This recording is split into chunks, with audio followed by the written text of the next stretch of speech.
What is the most compelling reason that SPX is most similar to Bitcoin? It shares a lot with BTC.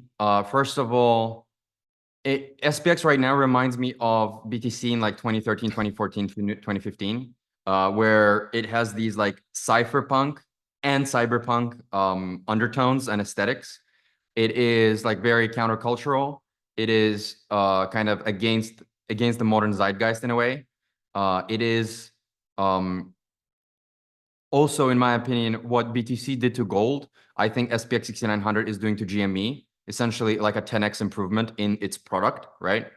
And also, um, the most important similarity, in my opinion, is trying to develop this culture of diamond handing, which ultimately I think is the most powerful thing you can achieve in your community. What do you think about the meme that's been popular in the community? You got regular gold, you got digital gold, Bitcoin, and then you got spiritual gold, which is the claim that SPX 6900 is. What do you make of that? I think, yeah, I think that's an interesting meme. Again, that's like one of the 39 ways that you can describe SPX 6900, and there are so many more. But I like to say that over the past 5 years in the crypto space, there's been a lot of talk about tokenizing, real world assets or tangible assets like real estate and bonds, etc. But I think that's kind of boring, actually. I think the more interesting stuff is tokenizing the intangible.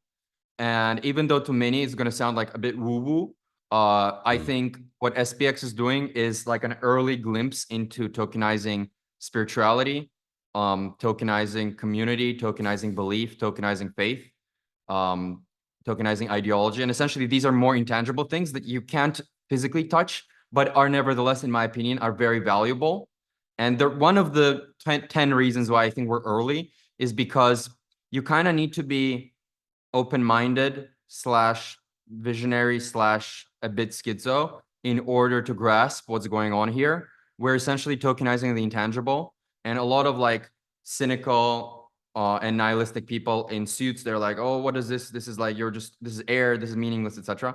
But I think there's tens, if not hundreds of millions of people that see value in this. And not, given the fact that, again, 99.999% of the world haven't heard this story yet, I'm still very bullish for the years ahead.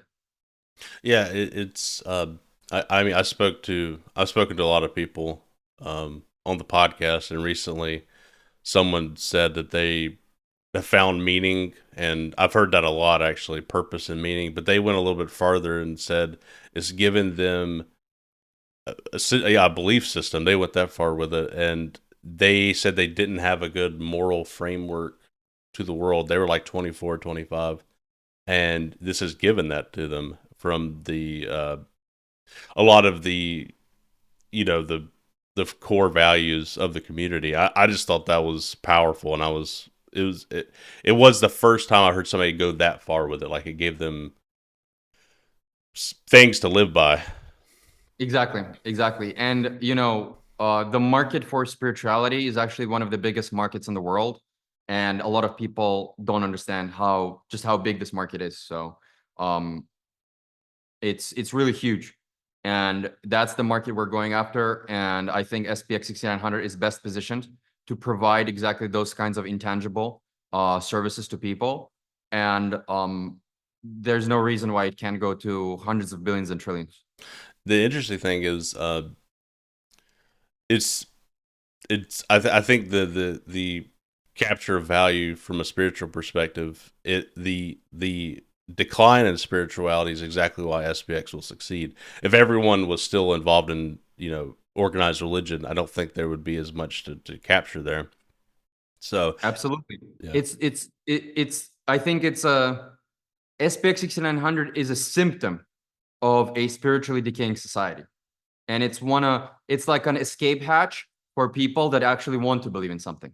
It's an escape hatch for people that want to be like purer than average, essentially. I actually believe everybody wants to believe something deep down, whether they realize it or not. If they're too, that you may be too cynical to ever even realize it, but I do believe everybody wants to believe in something bigger than themselves. Definitely. No, it's one of the it's one of the human desires, but I think not everybody, a lot of people have become jaded or cynical or nihilistic, and they kind of live like day to day, week to week, without thinking about this bigger picture or without necessarily understanding their own or others' emotional states or emotional needs, etc. So regardless, I totally agree with you. There's a huge demand out there for people to believe in something, and we're just getting started.